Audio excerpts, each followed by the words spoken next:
The smirk of the veteran on April 8, 1943, the sky over occupied France was a theater of misplaced confidence. Oberleutnant Ralph Heckman, an ace of Jagdgeschwader 26, peered through the plexiglass canopy of his Focke-Wulf 190A5, feeling a sense of predatory amusement. Below him, the first combat formation of Republic P-47C Thunderbolts was laboring for altitude, their massive, barrel-chested silhouettes appearing comical compared to the razor-thin elegance of the German interceptors. To the German pilots, who had spent years dueling with nimble Spitfires and Soviet Yaks, these American machines looked like flying milk bottles, clumsy, overweight, and fundamentally out of their element. Heckman's laughter, shared over the radio with his wingman, was the laughter of a man who believed that tactical finesse and aerodynamic grace were the only currencies of aerial survival, unaware that he was looking at the physical embodiment of a new, industrial era of warfare. The designer's Defiance, the P-47, did not emerge from a desire to build a dogfighter in the traditional sense. It was born from Alexander Kartveli's radical vision of power and survival.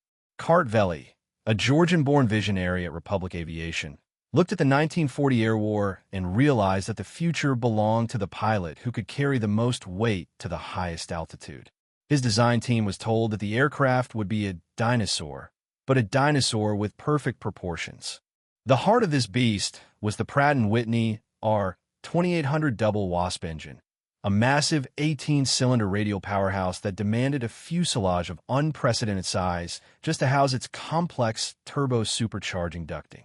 While German designers were trimming grams of weight to increase turn rates, Kartveli was adding tons of steel and aluminum to ensure that his aircraft could dive faster, hit harder, and absorb more punishment than anything previously committed to the skies. The weight of innovation, the sheer physics of the P-47C, was a shock to the system of the U.S. Army Air Corps. At 7 tons fully loaded, it weighed nearly double its predecessors, leading many test pilots to wonder if the laws of lift could even apply to such a monster. The fuselage was built around a cavernous internal system where exhaust gases were funneled through the rear to power a turbo supercharger, allowing the engine to breathe sea-level air at 30,000 feet. This was not just a fighter, it was a high-altitude laboratory. The wings were broad and thick, specifically designed to house 4.50 caliber Browning machine guns on each side, a battery of 8 guns that represented more concentrated firepower than any single-engine aircraft in history. Every rivet and spar was over-engineered to withstand G-forces that would snap a Spitfire in half, reflecting a design philosophy that prioritized structural integrity over aesthetic beauty.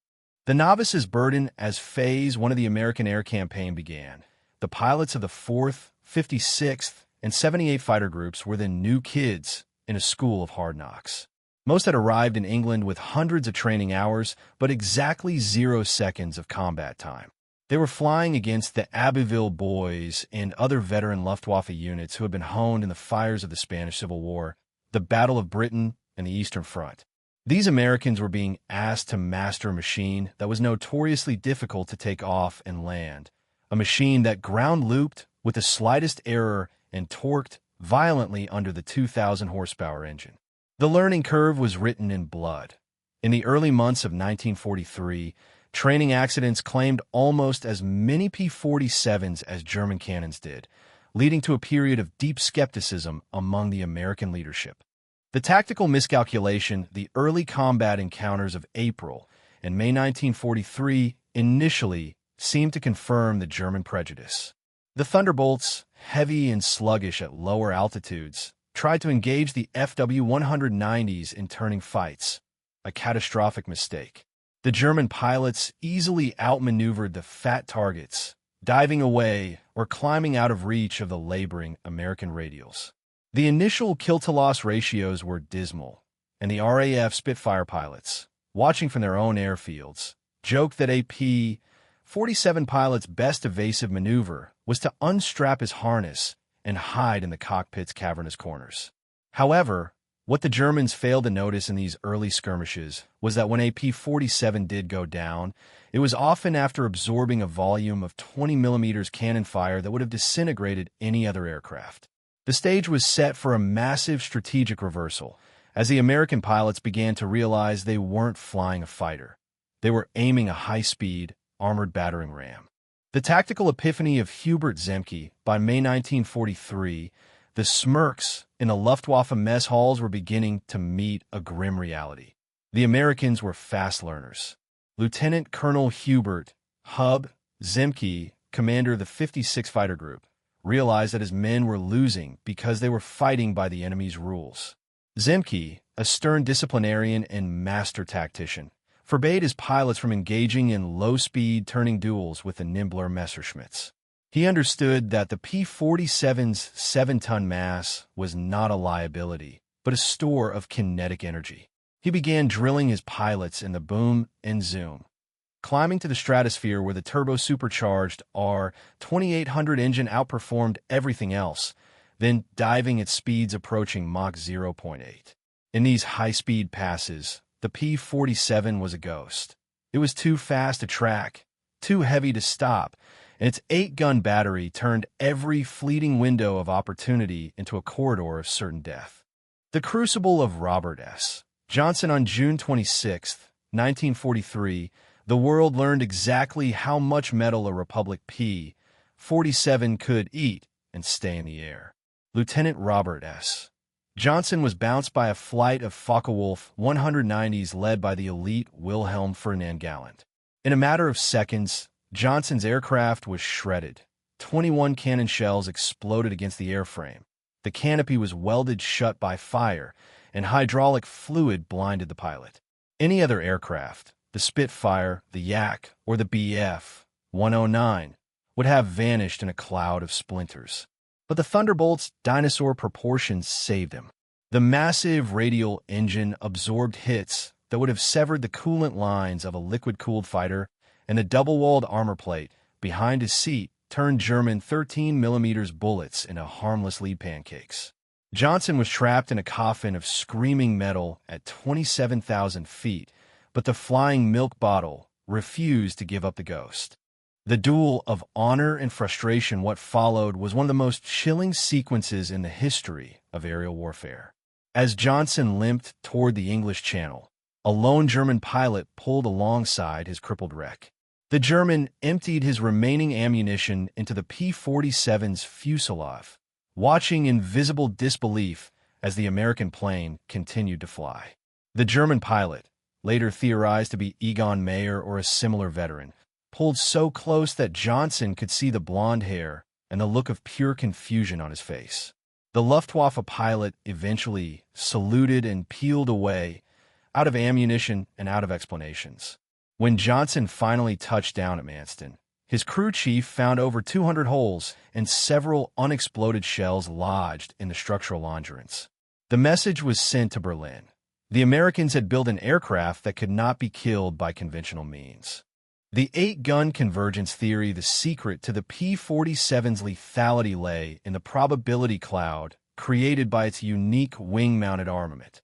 Unlike German fighters that carried 2 cannons with limited ammunition, the Thunderbolt carried 3,400 rounds of .50 caliber noose ammunition. Armorers at airfields across East Anglia began specializing in harmonization, adjusting the 8 guns so their fire paths intersected at a precise point, usually 250 to 300 yards in front of the nose. At this convergence point, the P-47 delivered 100 heavy projectiles per second. This was not sniping, it was a wall of lead. German combat reports from this period began to describe aircraft simply disintegrating or being sawn in half. The industrial logic was clear. If you put enough lead in the air, you don't need a perfect shot to achieve total destruction. The rising tide of industrial displacement while the pilots fought in the clouds. The factories in Farmingdale and Evansville were beginning a rhythmic output that Germany could never hope to match. By the end of June 1943, the replacement logic was taking hold. For every P-47 lost, 2 more arrived from the Atlantic, often with upgraded R-2800-59 engines and better pilot protection.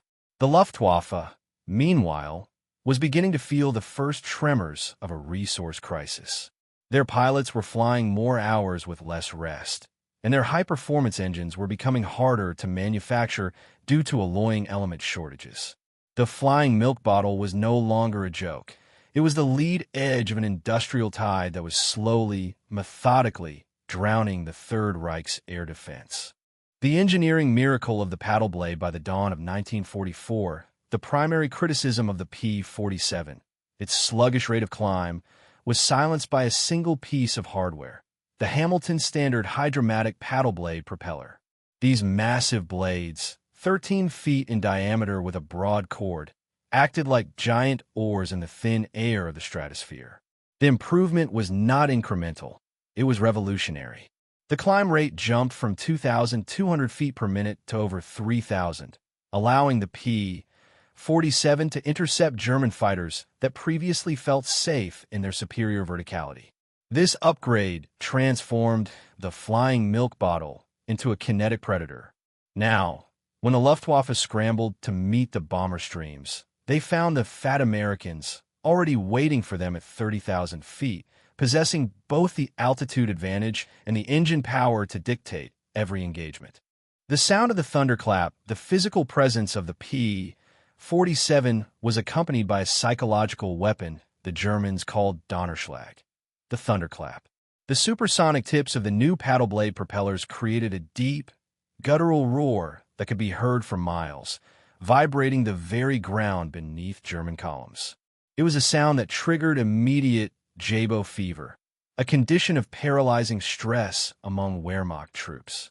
To the soldiers on the ground, that rhythmic thundering didn't just signal an airplane. It signaled the arrival of 6,000 rounds per minute of lead. This auditory signature became a hallmark of the 9th Air Force, turning the P-47 into a phantom that haunted the sleep of German veterans long after the war ended. The birth of the Jabo nightmare as the invasion of Normandy approached, the P-47 was handed a new, grittier mission: ground attack.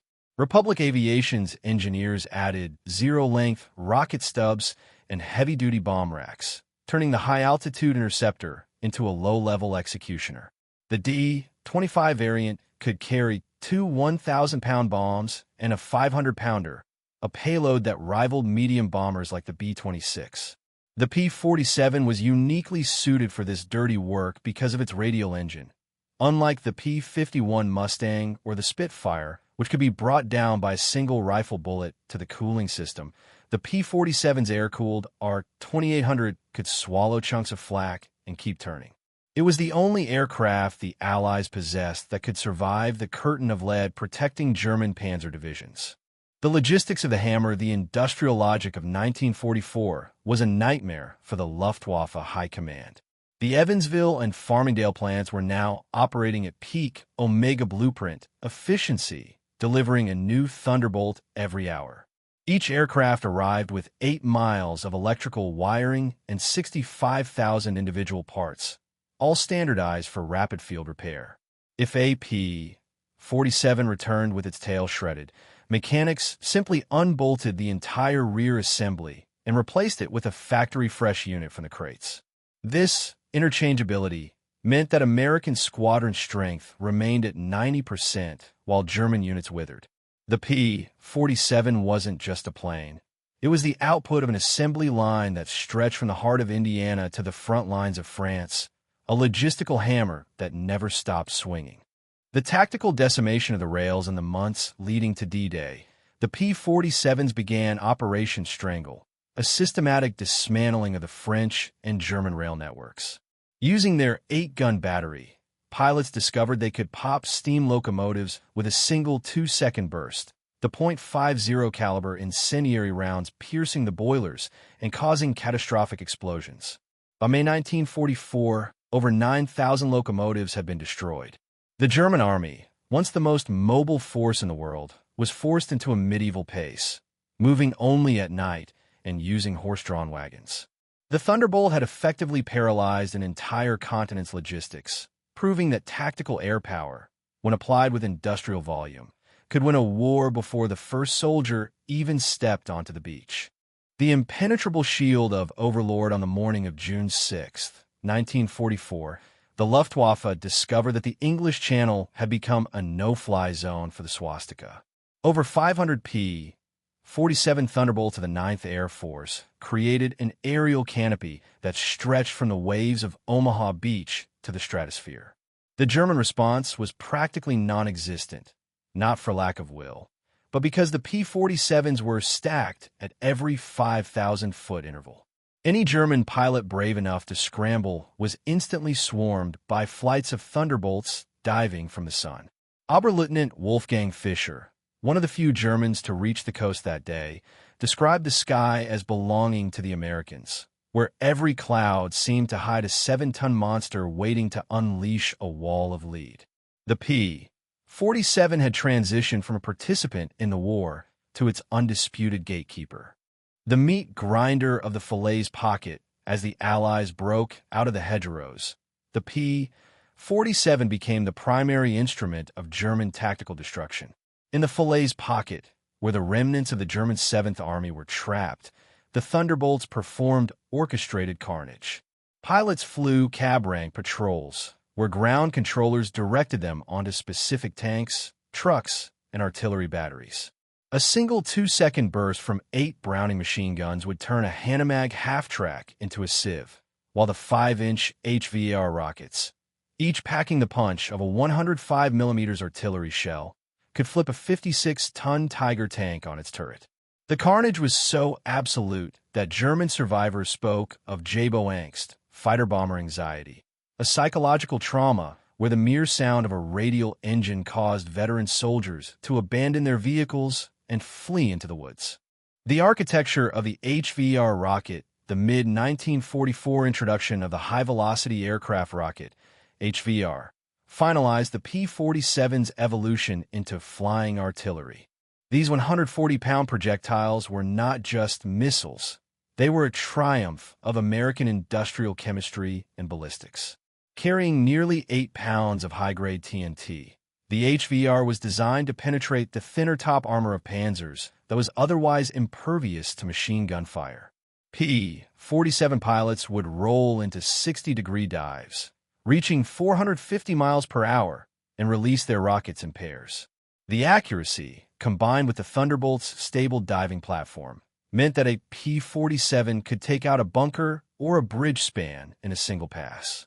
This was precision bombing decades before the advent of lasers, enabled by the sheer structural stability of the Republic-built airframe. The attrition of the German horse-drawn army while propaganda often focused on Tiger tanks. The reality of the 1944 Wehrmacht was a force that relied heavily on horses, and the P-47 systematically erased them. In August alone, 9th Air Force Thunderbolts claimed the destruction of over 4,500 horse-drawn vehicles. The industrial logic was cold and calculated. By killing the horses and destroying the wagons, the Americans were starving the German front lines of ammunition and food. P-47 pilots, though often disturbed by the sight of slaughtered livestock, understood the Omega blueprint of total war. If the supplies didn't reach the front, the German guns stayed silent. This was the avalanche of lead, in its most literal sense, a mechanical force of nature that was grinding the traditional European way of war into the mud of Normandy. The Zemke fan and the death of the Luftwaffe while the Jabos worked the ground. Hub Zemke introduced a new tactical formation known as the Zemke fan to clear the skies. Instead of staying in tight defensive boxes, P-47 flights would spread out across miles of sky, acting as a massive dragnet. This forced German interceptors to engage individual fat cats that were, in reality, bait for dozens of other Thunderbolts circling above. By the end of the summer of 1944, the Luftwaffe's experienced pilot pool had been decimated. The Germans were losing 300 to 400 pilots a month, while the Americans were graduating 3,000 freshmen every month, each with more flight hours than a German squadron leader. The P-47 wasn't just winning dogfights. It was winning the statistical war of replacement. The P P-47M and the race against the jets as the Luftwaffe introduced the Messerschmitt Me 262, the world's first operational jet fighter. The Allies feared that propeller-driven aircraft were obsolete. In response, Republic Aviation produced the ultimate iteration of the Thunderbolt, the P-47M. This variant featured a hot rod version of the R-2800 engine with water methanol injection, pushing the aircraft to an incredible 2,800 horsepower. These machines could reach 470 miles per hour in level flight and nearly 600 miles per hour in a dive, making them one of the few piston fighters capable of catching a jet. P-47 pilots developed dive interception tactics, hovering at 35,000 feet and waiting for the Me-262s to appear below. When the American heavyweights rolled into their dives, the kinetic energy was so immense that they could close the speed gap in seconds, turning the future of flight into burning scrap metal with a single 8-gun burst.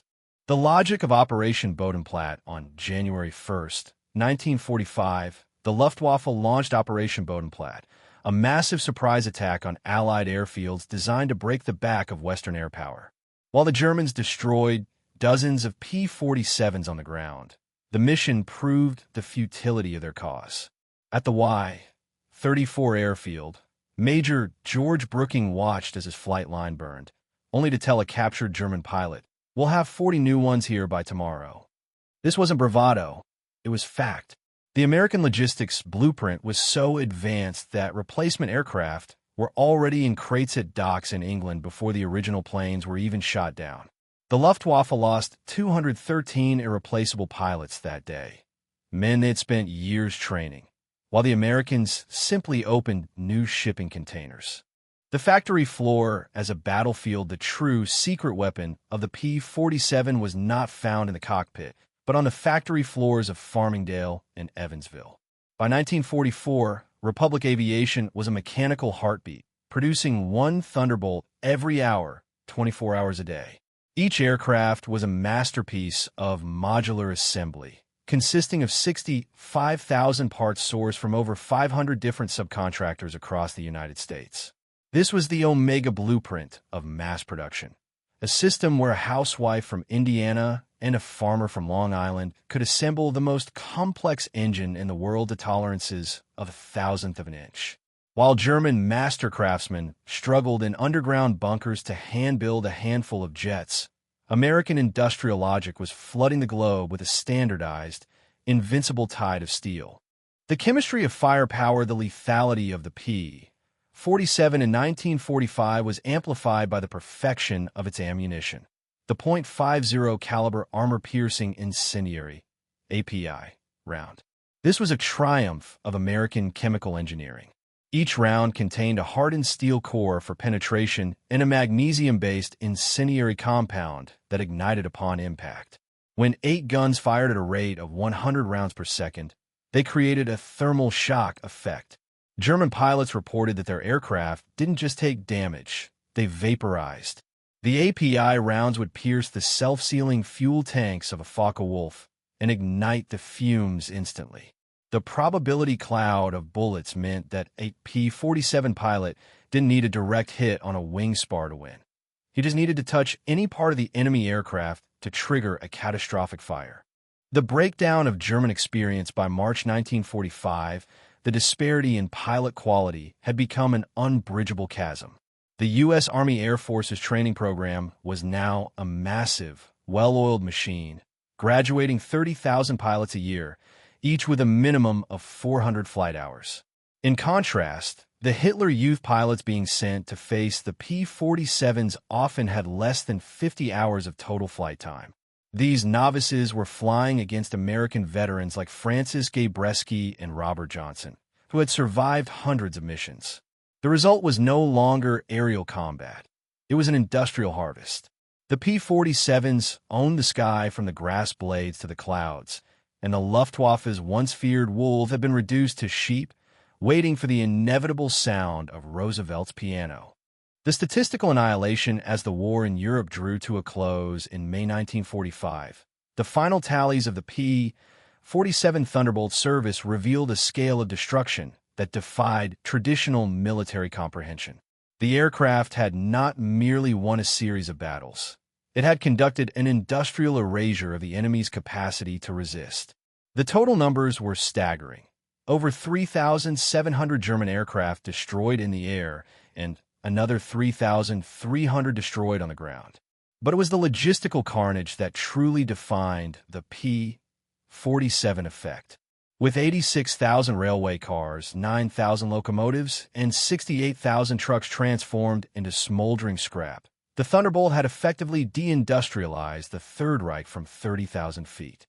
The 9th Air Force alone had fired over 135 million rounds of ammunition, a volume of lead so immense it could have paved a road from London to Berlin.